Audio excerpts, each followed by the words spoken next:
and welcome to GameSack. This week we're going to take a look at a true gaming oddity. That's right, the Pioneer Laseractive. Wow, Joe, what the hell is this? Well, you remember games in the arcade, kind of like Dragon's Lair or maybe Space Ace? Oh, hell yeah, man. I love Don Bluth stuff. Well, this is kind of like the home version of that. Kind of, sort of, but not really. But the games come out on giant laser discs. Oh, that's interesting. Laser discs. You're going to have to remind me about laser discs. No problem. Developed by Pioneer, MCA, and Philips in the late 70s, Laserdisc was a video format originally known as DiscoVision. It used gigantic optical discs and it could hold 30 or 60 minutes of sound and video per side. Crazy! The video was pure analog composite, which was plenty fine for the primitive society it was made for.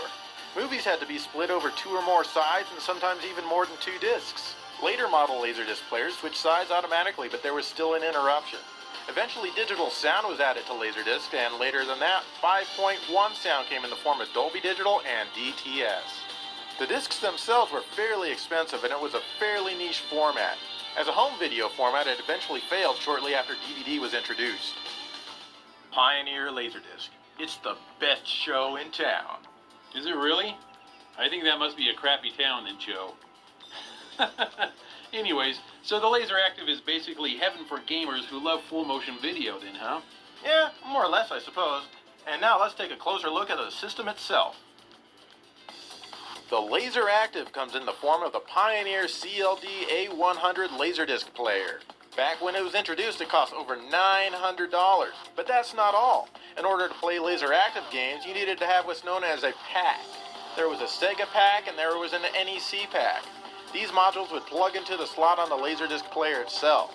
Games compatible with the Sega pack were called Mega LDs, and games compatible with the NEC pack were called LD-ROM2s. Not exactly a catchy name.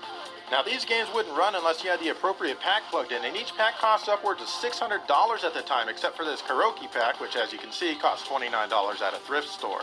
These packs were damn tough to remove, too. You really needed to pound the button hard. What's more is that the Sega pack could play Sega Genesis games and even Sega CD games. And if you wish to disassemble your power-based converter, yes, you can play Sega Master System games on it too. The 32X could not be enjoyed on the Laseractive, unfortunately. The NEC pack could play TurboGrafx 16 games as well as Turbo CD games. If you wanted to play import games, well then you needed a Japanese equivalence to each pack. Now what's interesting is that the video encoder quality of the Laseractive is different than a real Genesis or TurboGrafx 16's composite video output.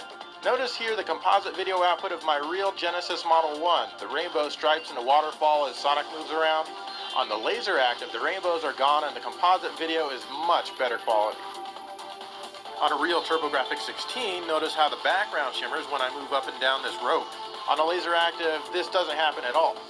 Unfortunately, the Laseractive only features composite video out, so it's not perfect. But for composite video, it's pretty good. And of course, the Laseractive can also play Laserdisc movies. It does an okay job, but it won't play back Dolby Digital sound, and it won't automatically flip sides for you. As a Laserdisc player, it's okay, but nothing great. So, Joe, can you take a Laseractive disc and put it in a Laserdisc player and passively watch the game that way? Well, you know, some people say they can do that, but when I put it in my player, it just kind of spits it right back out, and I can't watch anything. I don't know why. Huh. Wow, really? Anyways, do you think we could see some of the actual games playing on this system? Yeah, sure. Let's take a look at some games.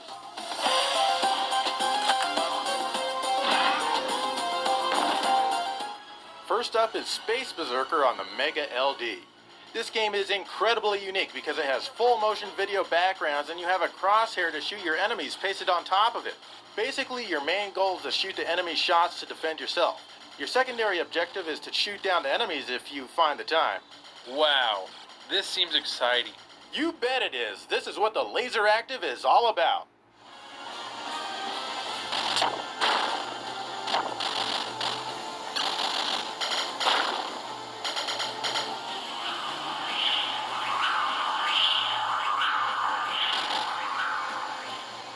Okay, moving on.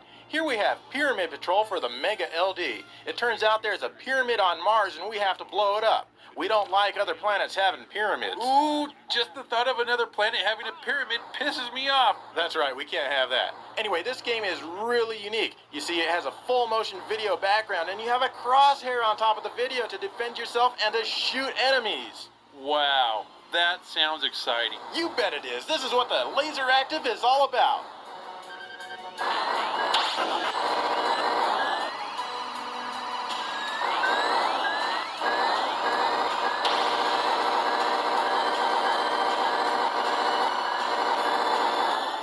Next, we have the Mighty Hyperion, also on the Mega LD.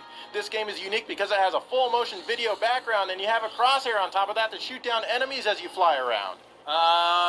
Actually, I think that's a spaceship, not a crosshair, Joe. Oh, I guess it is. It still acts and works like a crosshair, though. But in this game, you'll need to dodge stuff and fly through an occasional ring. This one sure dials the fun up to 11. Yeah, now this is what the laseractive is all about.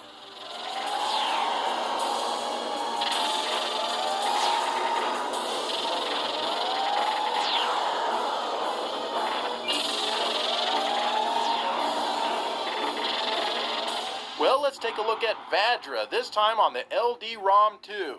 Vadra, huh? This game must be all about the Vag. Well, you better sit down, Dave, because Vadra is a super unique game that provides full motion video backgrounds and gives you a crosshair to shoot things and defend yourself. This time your goal is to defeat a giant robot in each stage. Hey, Joe, what is that I see there? It's called Color. This is the first laser-active game to have colors, I think. Well, yeah, but there's no detail. Well, you can't have both.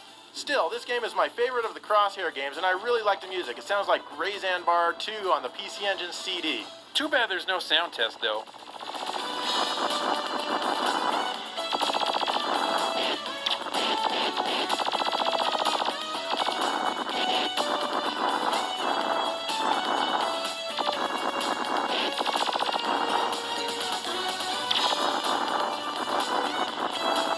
Well, Joe, those games were alright, but definitely not worth paying $1,000 to play them, though.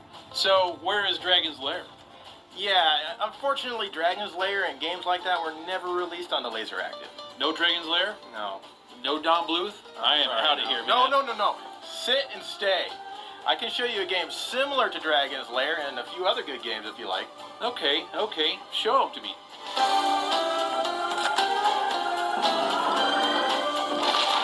This game is called Triad Stone for the Mega LD. I imagine it was originally an arcade laserdisc-based game. Basically, you follow some cartoon dude around, give him power, tell him which direction to go and which direction to swing his sword.